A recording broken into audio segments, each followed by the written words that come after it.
ખેડૂત અશોકભાઈ છે એ જોડાઈ ગયા છે. જી અશોકભાઈ, શું છે તમારા સવાલો અને વેદના? બેન, વેદના તો એટલી છે કે આ વિસ્તારના જે ખેડૂતો જે છે એ ખારા પાણીના કારણે છેલ્લા 22-25 વર્ષથી હેરાન થાય છે. આ એમની ખેતી લાયક જમીન જે છે એ બંજર જમીન થઈ રહી છે અને એના કારણે આ બંજર જમીનના કારણે એના બાળકો સાથે એમને ખેતી અને પોતાના પરિવારના જીવન વ્યવહારને ટકાવી રાખવા માટે બાળકોને લઈને જુનાગઢ સુધી હિજરત કરવી પડે છે અને ખેતીના તપાસના કામ માટે જવું પડે છે અને એના કારણે બાળકોનું પણ ભવિષ્ય અટવાઈ રહ્યું છે. આવા સંજોગોમાં ગઈ 9 તારીખે અમે સરકારશ્રીને આવેદન પત્ર આપીને બંધારા વિકાસ સમિતિ દ્વારા બંધારા વિકાસના નામે અમે આવેદન પત્ર આપ્યું અને અમે તાકીદ કરીને કે 18 તારીખ સુધીની અંદર જો સરકાર આ મેથળા બંધારા નિર્માણની બાબતમાં જો અમને સ્પષ્ટ નિર્દેશ નહીં તો અમે સ્વયંભૂ આ વિસ્તારના લોકો સ્વયંભૂ જાતે પોતાના આવડા અને પોતાની કોદાળી અને પોતાના વાહનો લઈ જીસીબી લઈ અને જાતોપાત અહીંયા બંધારાનું નિર્માણ કરશે અને જી બિલકુલ આ વિસ્તારના 14 થી 15 જેટલા ગામોના સાથીદારો, સરપંચશ્રીઓ, ગામના ખેડૂત આગેવાનો સ્વયંભૂ આ બંધારાનું નિર્માણ કરી રહ્યા છે. બિલકુલ મકવાણા સાહેબ, આપ તો પોતે જ ખેડૂત છો એટલે આપને પરિસ્થિતિ સમજાવવાની જરૂર નથી, પણ છતાં એકવાર પરિસ્થિતિ સમજાવું કે ખેડૂતો 40 ડિગ્રીથી વધારે તાપમાનમાં પોતાની જમીન બચાવવા, ખારા પાણીથી જમીન બચાવવા, બંજર થતી જમીનને બચાવવા અત્યારે જાતે બંધારો બાંધી રહ્યા છે ને એટલે એમની જિંદગી બંજર થઈ રહી છે. પૂછ્યું કે તમારી ક્યાં ગામની સર્વે નંબરની જમીન આવેલી છે, એને કીધું કે અમારી જમીનને અમારા ખેડૂત એવો અમારો શબ્દ વાપરીને વાત કરી છે, તો એને મારે પૂછવું છે કે તમે ક્યાં ગામના સર્વે નંબર ધરાવો છો. જી બિલકુલ, અશોકભાઈ જોડાયેલા હતા, એમની સાથે જ પૂછી લેજો. પણ મકવાણા સાહેબ, સવાલ એ છે કે કયો ખેડૂત વાત કરે છે, વાત નથી, વાત એ છે કે પ્રશ્ન તો અશોકભાઈ ક્યાં રહે છે, ક્યાં એની સર્વે નંબર જમીન છે અથવા તો એ ક્યાં ગામના વતની છે ને હાલ સારી છે, એનો મારો જવાબ જોઈએ. પણ બેન, એક વાત એમને પૂછો કે આ જે 1700 હેક્ટર જમીન છે એમાં મેથળા, પ્રતાપરા, વેજોદરી, તલ્લી, વાલર, કોટડા, દયાળ, કલસાર, ઊંચા નીચા કોટડા, આ બધા જ ગામો એની અંદર છે, બાંભોર છે. તો હવે આ બધા ગામના ખેડૂતો જે છે 1700 હેક્ટરમાં એમાંથી એક ખેડૂત કદાચ ધારાસભ્ય ન પણ બની શક્યો હોય, કદાચ એવો રાજકીય રીતે પણ તૈયાર ન હોય એટલે આપે એને ઇન્વાઇટ ન કરી શકીએ અને ઇન્વાઇટ કરો તો એ બોલી ના શકે. તો જે એની સાથે જોડાયેલા છે એ એમની વાત રજૂ કરેલા એમના પ્રતિનિધિ કનુભાઈ બારિયા છે, નવા ધારાસભ્ય છે પણ બહુ સજાગ છે ને એટલે તો લોકોએ બદલ્યા ને. કોંગ્રેસને શું કામ ધારાસભ્યનું પદ આપ્યું? લાઈન ઉપર હોય તો કનુભાઈ લાઈન ઉપર છો કે નહીં? કનુભાઈ નથી મકવાણા સાહેબ, પણ તમે ખાલી સવાલ જ પૂછશો કે કોઈ જવાબ પણ આપશો ખરા? હા બોલો બોલો, જવાબ હું આપું છું તમને મેડમ. હા, તો ક્યારે આ બધા પ્રશ્નો દૂર થશે, આ જ સવાલ છે. પ્રશ્નો બહુ ટૂંક સમયની અંદર.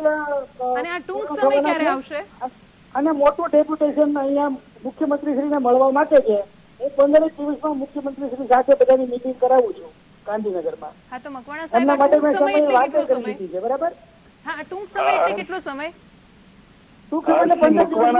મોટા ભાગના જે સમજદાર ખેડૂતો છે અને જે ગામના ખેડૂતો છે ને આ બંધારાની અંદર આવે છે, એમાં તલ્લી, વાલર, બાંભોર, મધુવન, મેથળા, પછી દયાળ, કોટડા અને કલસાબ જે ગામડા આવે છે એ ગામડાના ખેડૂતોને જે સમજદાર ખેડૂતો છે સમજી શકે એમ છે અને પોતાની જમીન આ બંધારાની અંદર આવે છે એવા લોકો 50 જેટલાને હું લઈ અને 15 દિવસની અંદર મુખ્યમંત્રીશ્રીને મળવા માટે લઈ જવાનો છે. એટલે આ 15 દિવસ. એક વાત ફરી પૂછો બેન, એક વાત મારી ફરીથી કે મુખ્યમંત્રીને ઘણીવાર મળી ચૂક્યા છે ખેડૂતો અને દરેક વખતે હૈયાધરણના જવાબો લેખિતમાં પણ છે.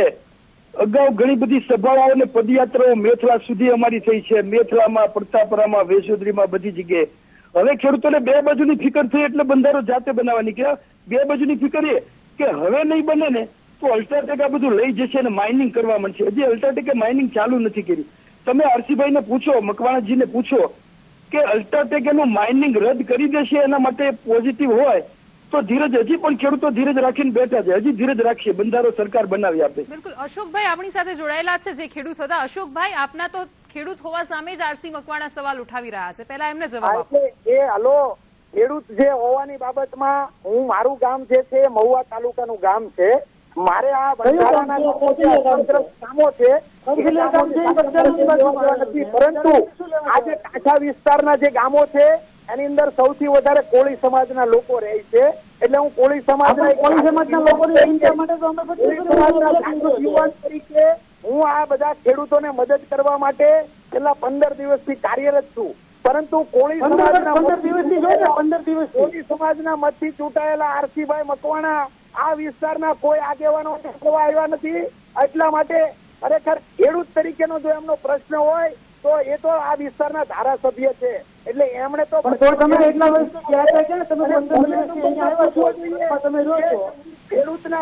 ખેડૂત માના મુખ્ય જન્મેલો ખેડૂત છું અને હું આ મારા વિસ્તારના જે આગેવાનો જે છે એમની સાથે ખેડૂત આગેવાન તરીકે જોડાયેલો છું. એટલે મારો આ વિસ્તારનો બંધારણ પ્રશ્ન નથી લાગતો. એટલા માટે મારે અહીંયા હોવું ન જોઈએ એ વાત એકદમ સદંતર એમની ખરાબ કહેવાય. તમે વાતમાં અશોકભાઈ એવું કીધું છે તો અમારા લોકોને અમારા ખેડૂતોને અમને બધાને એવું બધી વાત કરી એટલે મેડમને એવું લાગ્યું કે આ વિસ્તારને આરસીભાઈ ગગુભાઈ જોધાભાઈ બારીયા બોલું મારી સાથે તમને કેટલા લેટર પર લખીને આપ્યા? તમે કેમ મને આ સુધી જવાબ નથી આપ્યો? કોણ બોલે? હું ગગુભાઈ બોલું, માજી સરપંચ ગગુભાઈ જોધાભાઈ બારીયા. બોલો ગગુભાઈ. તમે ઓલા વખતે મારે બહેને તમને ભાઈઓને મળે મીટિંગ રાખી હતી. મેં કીધું આરસીભાઈ મારે રોડ નથી જોતો, મેં મારે બંધારો હોય તમને મેં કીધું તમને છૂટાવાની જવાબદારી રોડ મંજૂર થઈ ગયો, રોડ નું કામ ચાલુ થઈ ગયું એટલે હવે એમ કહો છો કે મીટિંગ કરી તમે કહેતા હતા હું કાલે બંધારાનું મુહૂર્ત કરાવું તો આ સુધીમાં મુહૂર્ત ને કર્યા વરા વહી જા બહાર.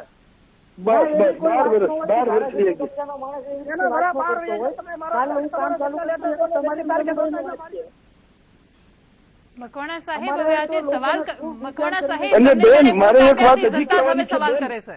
બેન ગગુભાઈની સાથે મારે એક વાત જોડવી છે કે નિકોલ જેવો નિકોલ બંધારો જે 20 કરોડના ખર્ચે, માલણ બંધારો 32 કરોડના ખર્ચે, મહુવાના દરિયા કિનારે 45 કિલોમીટરમાં 2 મોટા પ્રોજેક્ટ બન્યા. તો તળાજાના દરિયા કિનારે એક પ્રોજેક્ટ મેથલા આપવામાં આટલી બધી ઢીલ શા માટે? આ 2 પ્રોજેક્ટમાં આટલી વાર નથી લાગી? એટલા પહેલા એની સાથે પેરેલલ એ જ વખતથી જ્યારથી દરિયા કિનારે જનતા પાર્ટીએ બનાવ્યો, તમે નથી બનાવ્યો. ભારતીય જનતા પાર્ટીએ મને બનાવ્યો તો તળાજાને એક તો બનાવી દો. તમે અત્યારે કેમ નથી? હા હવે બનાવી દો ને. અને એક તળાજા વિસ્તારને એક બંધારો આપી દો. હા તો એ લોકોને નાનો બંધારો જે મંજૂર થયો હતો એમાંથી મોટું સરોવર બનાવવાની જયારે વાત આવી એટલે ફોરેસ્ટની જમીન આવતી હતી. આપ જાણો છો તેની પ્રક્રિયા સેન્ટ્રલ ગવર્મેન્ટ અને ગુજરાત સરકારની ખૂબ અટપટી હોય છે. એ પ્રક્રિયા પૂર્ણ કરતા વાર લાગી છે. એ બધી પ્રક્રિયાઓ લગભગ પૂર્ણ છે અને છેલ્લો પત્ર મારી પાસે છે ફોરેસ્ટ વિભાગનો. એની અંદર ટિમ્બર વુડ છે એનું લાકડાની કિંમત કેટલી થાય એ જવાબ આપી દો. ભોપાલની કમિટીને એફસીએમાં એટલે મંજૂર જ છે. એને એના બદલામાં પાલીતાણા અને સિહોરની આજુબાજુ જંગલ વિભાગની જમીન આપવાનું નક્કી થઈ ગયું છે. એ પ્રક્રિયા લગભગ પૂરી છે. પણ સરકારે એમાં સરકારે દિલથી રસ લેવો જોઈએ. સરકાર ખાલી દેખાડવા માટે જ રસ લે તો સરકારે રસ લે છે ને તમે સરકાર દિલથી જ રસ લે છે. તમે સરકારના બધા કાર્યક્રમોમાં આ કામ માટે થઈને હાઈ હોય કરીને કાર્યક્રમો બંધ રખાવો, ઉલ્લેડો કરાવો અને માથાભારે માણસોને યાત્રા હોય, સરકારનો કાર્યક્રમ હોય તો એ બંધ રખાવો. આ બધું પ્રક્રિયા કરો છો એ વ્યાજબી છે? તમારી અરે માથાભારે તો કોઈ છે જ નહીં. બધા ભોગ આપનારા છે એટલે તો અત્યારે જાતે બંધારો બનાવવા નીકળી પડ્યા. આરસીભાઈ આપો છો એ તો બધી ખબર જ છે કનુભાઈ. આ બધા મકવાણા સાહેબ વ્યક્તિગત આક્ષેપમાં ક્યાં જતા રહ્યા? અત્યારે આપણે વાત તો ખેડૂતોની કરી રહ્યા છીએ. કનુભાઈ પર પછી આક્ષેપ કરીશું. દિવસોમાં કર્યું છે ને એની વાત હું કરું છું. હા તો મકવાણા સાહેબ તમે સવાલો સાંભળી લીધા ને હવે અમારે જવાબ જોઈએ છે. અલ્ટ્રાટેક રદ કરવા માટે એને ભલામણ કરવી જોઈએ. બંધારા માટેની સંપૂર્ણ પ્રક્રિયા ટૂંક સમયની અંદર પૂરી થઈ જવાની. હા તો મકવાણા સાહેબ આપ ખાલી એટલો સવાલ છે, આ પ્રશ્ન કેટલા સમયથી છે? પ્રશ્ન ક્યાં છે જ મેડમ? પ્રશ્નમાં તમને આખી ટૂંકી વાત કરી દઉં. વાહ મકવાણા સાહેબ વાહ. પ્રશ્ન જ નથી. મારી વાત સાંભળો, ટૂંકી વાત તમને કરી દઉં. હા કહી દો. ટૂંકી વાત એ જ કરું કે મુખ્યમંત્રી શ્રી આનંદીબેન, પૂર્વ મુખ્યમંત્રી શ્રી સિહોર મુકામે આવ્યા ત્યારે એને બજેટમાં લેવાની જોગવાઈ કરી હતી. એટલે ત્યાં એમને જાહેરાત કરી દીધી કે 58-59 કરોડના ખર્ચે જે તે વખતે 3.25 વર્ષ પહેલા તમારો આ બંધારણને અમે મંજૂરી આપી દીધી એટલે બજેટમાં એની જોગવાઈ થઈ ગઈ. પછી મેડમ એકાદ વર્ષની અંદર સંપૂર્ણ કાર્યવાહી પૂરી થઈ હતી. ખેડૂતોએ એવું કીધું કે ભાઈ આવું ટૂંકું સરોવર અમારે જોતું નથી, અમારે તો મોટું સરોવર થાય અહીંયા.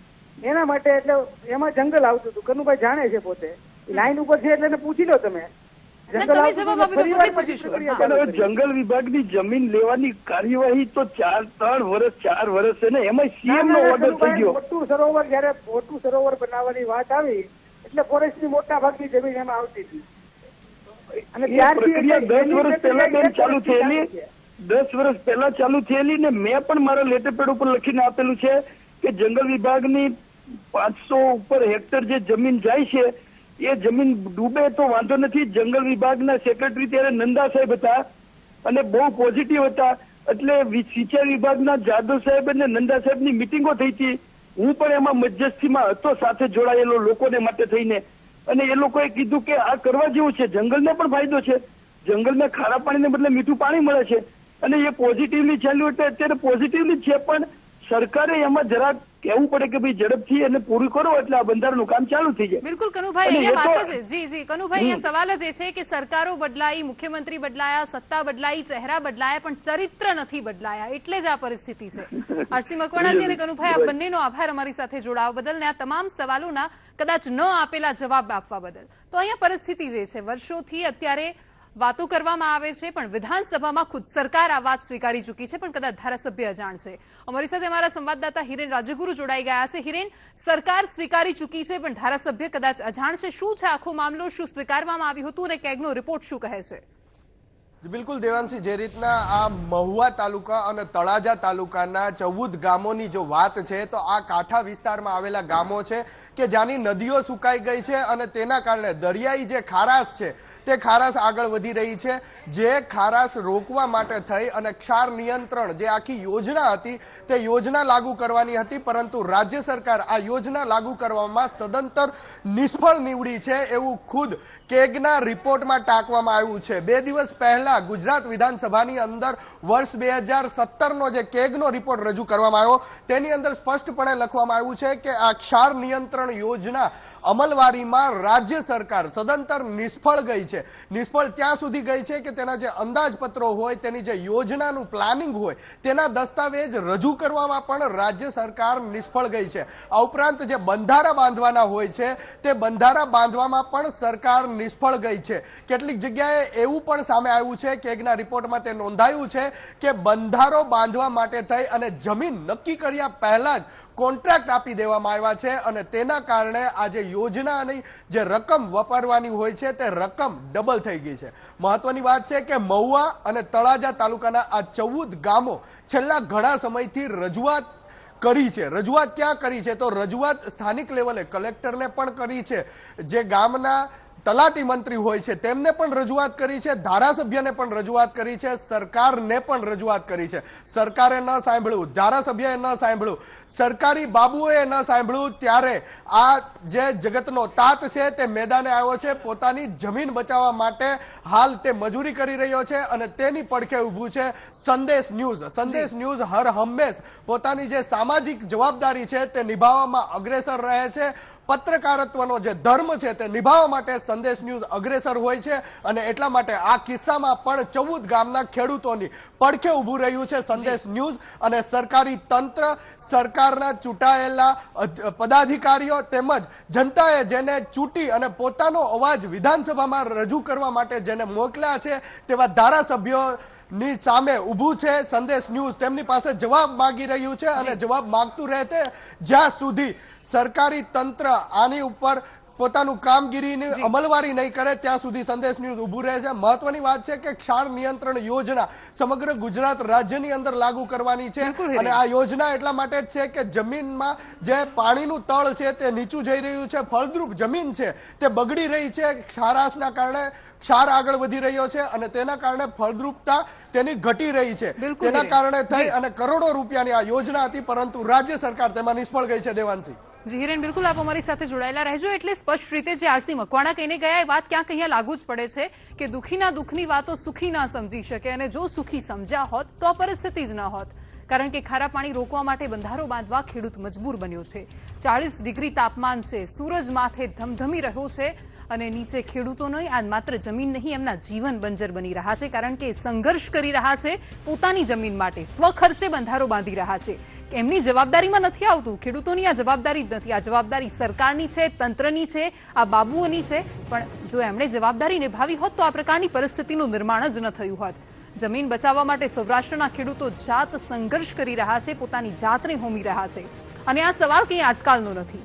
કોઈ પણ ધારાસભ્ય, મહુવાના ધારાસભ્ય હોય કે તળાજાને ભલે જવાબ આપવા તૈયાર ન થયા હોય, પણ પરિસ્થિતિ ત્યાંની ત્યાં છે. 14 ગામના ખેડૂતોની ભર ઉનાળે આવી પરિસ્થિતિ છે.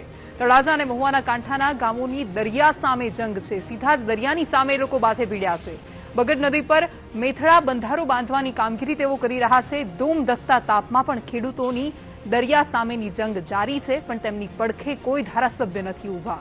સરકારી બાબુઓને ધરતીપુત્રની વાત સંભળાતી જ નથી. વારંવાર રજૂઆતો કરવામાં આવી છે, કારણ કે વર્ષોથી આનો આ જ પ્રશ્ન છે. રાજ્ય સરકારે પણ ધરતીપુત્રની વાત નથી સાંભળી અને એટલે જ આ પરિસ્થિતિ છે. સ્થાનિક ધારાસભ્ય સાથે વાત કરી, પણ સ્થાનિક ધારાસભ્યએ પણ વાત ન સાંભળી અને સામાજિક જવાબદારી નિભાવવા હવે સંદેશ ન્યૂઝ ખેડૂતોની પડખે છે. જમીન માટે જગતના તાતનો સંઘર્ષ, જમીન બચાવવા સૌરાષ્ટ્રના ખેડૂતોનો જાત સંઘર્ષ. તંત્રના પાપે ભર ઉનાળે કરવી પડી કાળી મજૂરી. દરિયાના ખારા પાણી રોકવા ખેડૂતોનો સંઘર્ષ. તળાજા મહુવાના 14 ગામોનો દરિયા સામે જંગ.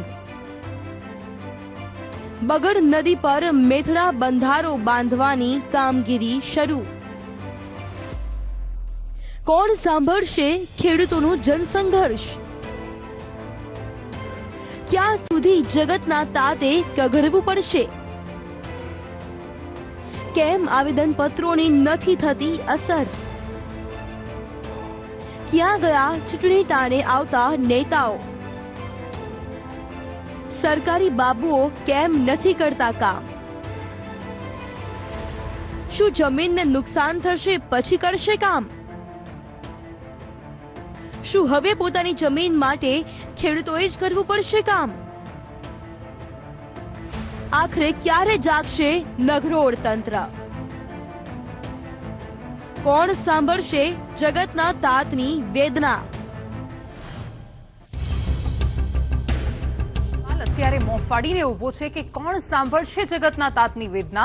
કારણ કે સ્થાનિક ધારાસભ્ય, કોંગ્રેસના નેતાની વાત હોય કે પછી ભાજપના, બંને ધારાસભ્યોએ તો જવાબ આપી દીધો કે ટૂંક સમયમાં થઈ જશે. અને વર્ષોથી આ ટૂંક સમય આવતો જ નથી.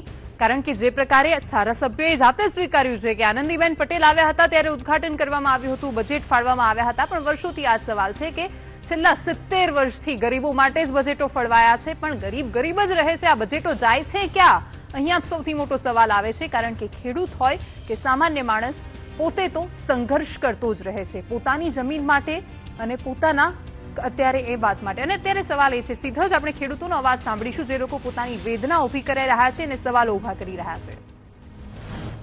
સારી જમીન છે, એ સારી જમીન ઉપર ખારું પાણી ભરાઈ રહેવાનું છે અને એ તળિયા ઉપર જાય એટલે કુવાનું પાણી પણ ખરાબ થાય એવી વાસ્તવિક પરિસ્થિતિ આ વિસ્તારના લોકો સહન કરી રહ્યા છે. ત્યારે એને બચાવવા માટે સારી જમીન અને મીઠું પાણી બચાવવા માટેનું કામ અત્યારે જનતા, સરકારની નિષ્ક્રિયતાને કારણે જનતા સ્વયંભૂ આ બંધ બાંધી રહ્યા છે અને ખારા પાણીને અટકાવવાનું કામ કરી રહ્યા છે. અત્યારે ખારું પાણી જઈ રહ્યું છે અને એના ઉપર આ ડેમ બાંધવાનું કામ ચાલુ છે, આ બંધારો બાંધવાનું કામ ચાલુ છે. સ્વયંભૂ લોકો આવી રીતે હજારોની સંખ્યામાં ખેડૂતો અત્યારે કામ કરી રહ્યા છે. તમે જોઈ રહ્યા છો, હજારોની સંખ્યામાં પોતાની રોજીરોટી છોડીને અત્યારે આ ખેડૂતો અહીંયા સ્વયંભૂ આ બંધારો બાંધવા માટે આવ્યા છે. અત્યારે ખાસ કરીને આ બધા જ લોકોની વતી હું સરકારને કહેવા માંગુ છું કે આ સરકારે કરવાનું કામ જયારે આ જનતાને કરવું પડતું હોય, જનતા ટેક્સ ભરતી હોય, લોકોના જીવન ધોરણને ધ્યાનમાં લઈ, આ વિસ્તારના બાળકોના શિક્ષણને ધ્યાનમાં લઈ આ બંધારો છે એ સરકારે બંધાવવો જોઈએ, સક્રિયતા દાખવવી જોઈએ એવી અમારી માંગણી છે.